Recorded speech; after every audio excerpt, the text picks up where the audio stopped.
Hello, everyone. Hello, everyone. Wonderful to be here again.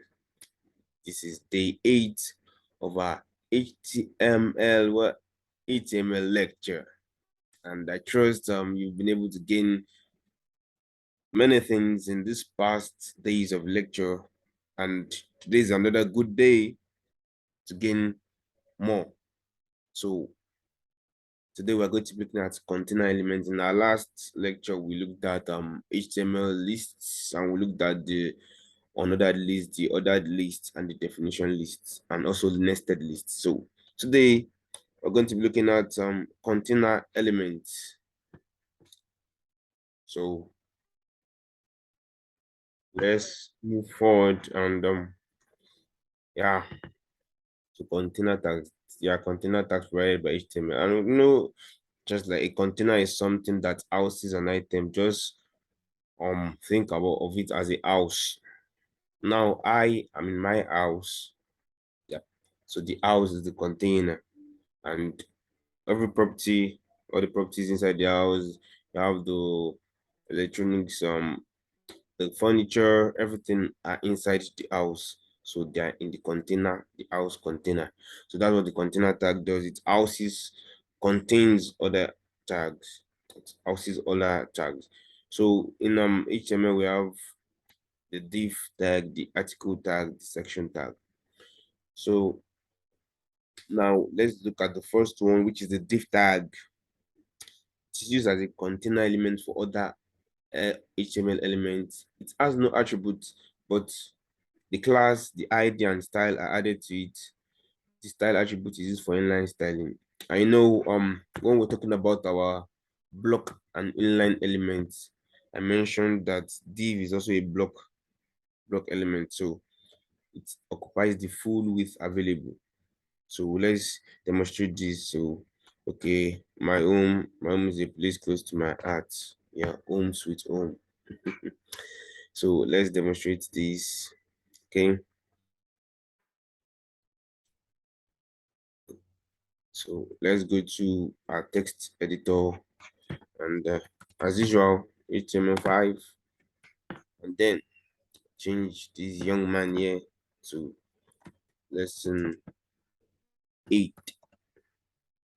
So now, yeah, carry the mighty div, which is a very common tag you see in a lot of HTML documents, probably all. So it's very powerful. So yeah, inside our div we have let's say h2 tag, and this is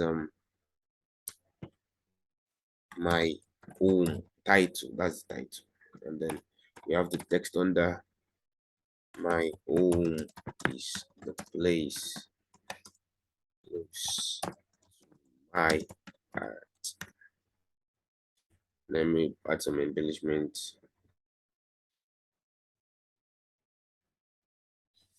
Let me just put a tag.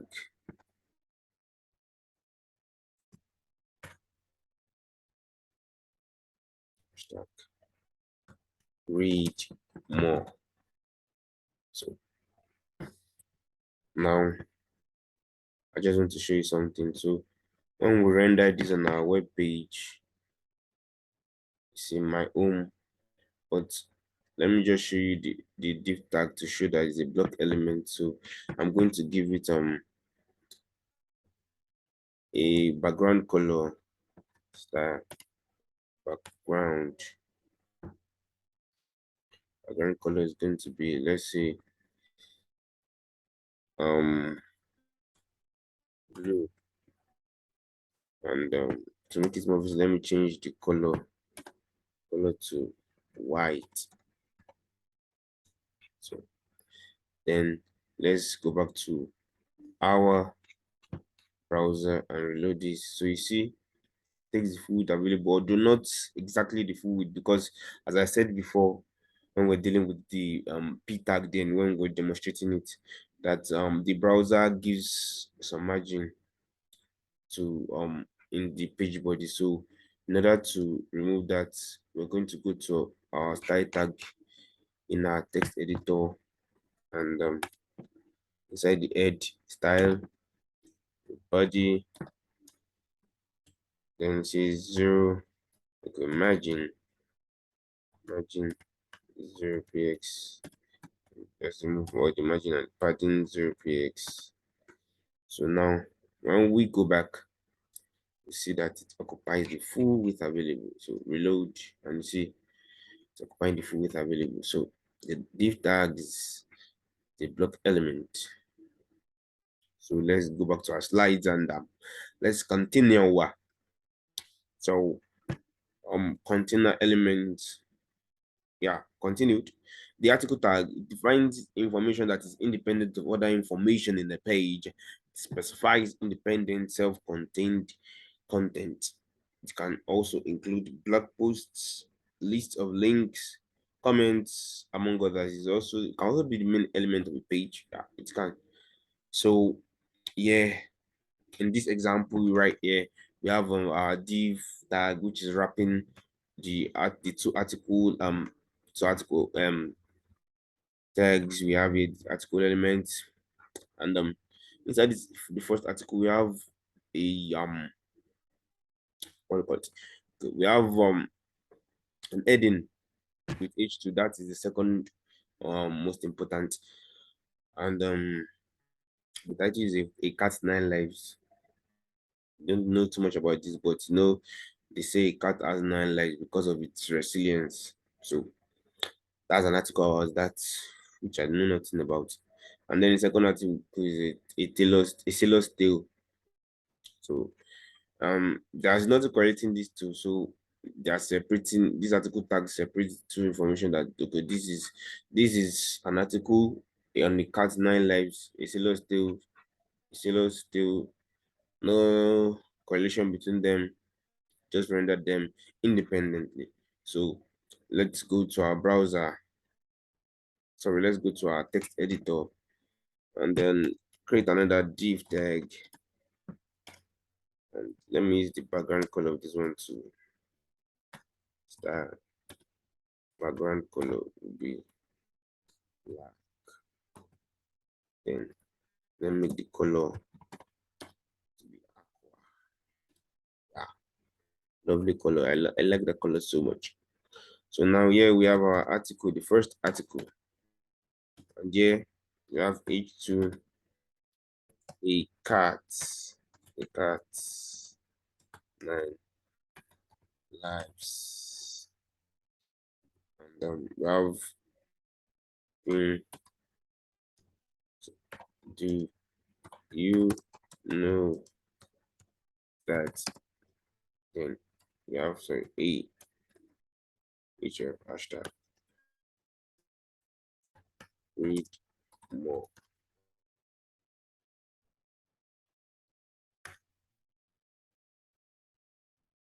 So let me just copy this and paste it. Let me change this one to what if I tell you that blah blah blah blah blah. This is a sailor's tale. So now let's go back to our web browser and reload. So you see, the cat nine lives, a sailor's tale separated. So that is for the article tag. So let's move forward and the nav tag, yeah, it's used to define navigation links for the page. Navigation is made up of URL tags. So you must have visited a lot of pages where you see something like a bar at the top, or sometimes it may not even be a bar, it just be a section at the top, and you see home, services, about, contacts, yeah.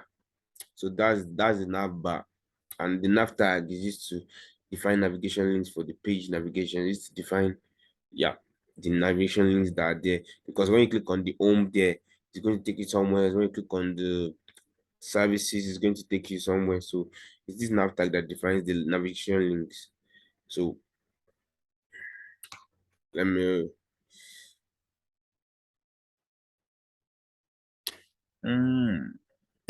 So let's go to our browser, and yeah, we have nav. Let me scroll this nav, and then we have our ULLI home.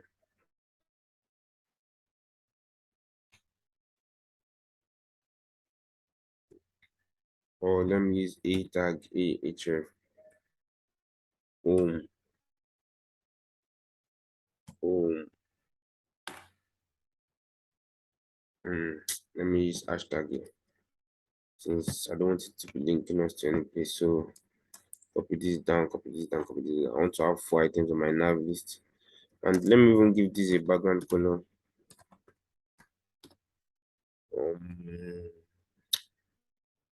Violet. So now here we have home services, about, and see contact. Okay, so when we go back to our browser, see home services, about, contact. So we use CSS to bring them together, just as you can see in your web page. For example, let's go to Microsoft Microsoft. Woohoo. So you can see very nice design and very simple. So you can see this is the nav bar, and these are the links. These are the nav links. So you can use CSS to make it this way. Yeah. So that's what CSS does. CSS will beautify the page for you and everything. But HTML is not concerned about whether it's beautiful or not. It's just showing that I've rendered the nav tag with the nav links, and that is my job, and it is done. So that is why we need CSS to make it beautiful. So let's go back to our slide, and then we also have the aside tag. It defines under content other than the one it is placed in. It is used to add a piece of content that is related to the main content. It can include a sidebar or a quote. Now here we have the I want to go to San Diego, sorry, and you have the aside tag.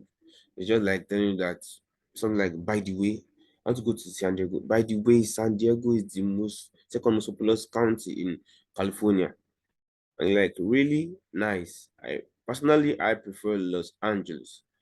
So let's just do this example on our text editor.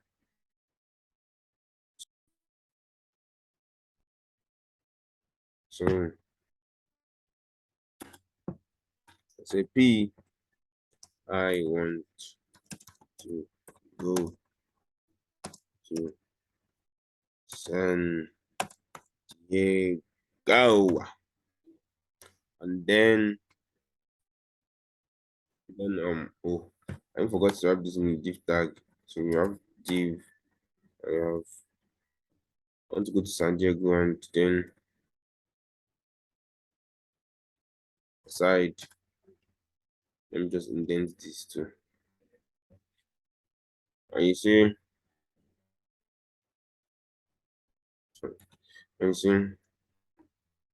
San Diego is the second most populous county in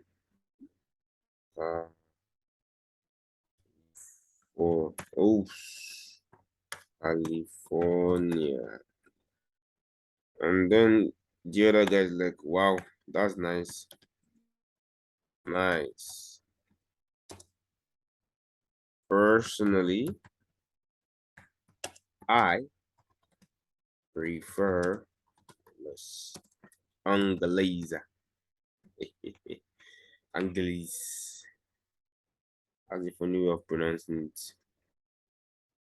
So the attack just defines information to go to San Diego. So San Diego is the most populous country in California, and so the aside tag is just to define under content that is related to the main content. So just like a by the way kind of indicator. So let's continue. So let's go to the header tag.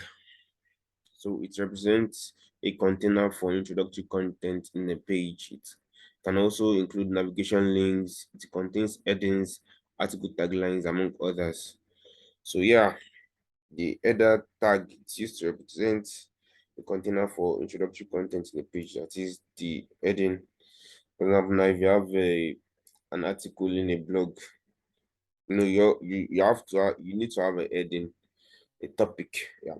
So that's where you put the header, you put the topic or the title in the header tag, and anything you want to use as your introductory content.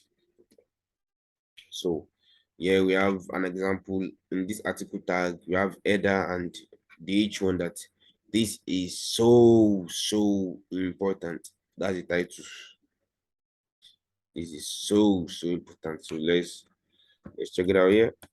Article, and then we got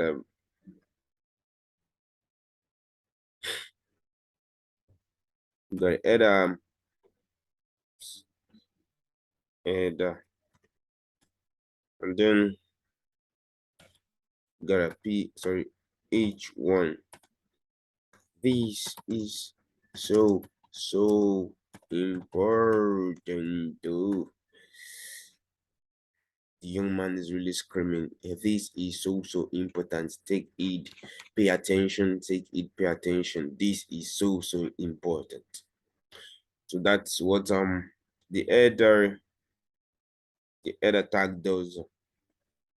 So it contains headings, taglines, and all that. So we have the main tag. It represents the main part of a page containing the main content.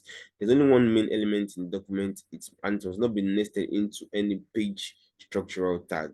So you can insert what we insert into the main. So you can let's just create a new main for ourselves and say main. Oops, why is this young man here? And then we say main article, and then we have H1. Then we see why my neighbors think I am a Yahoo boy.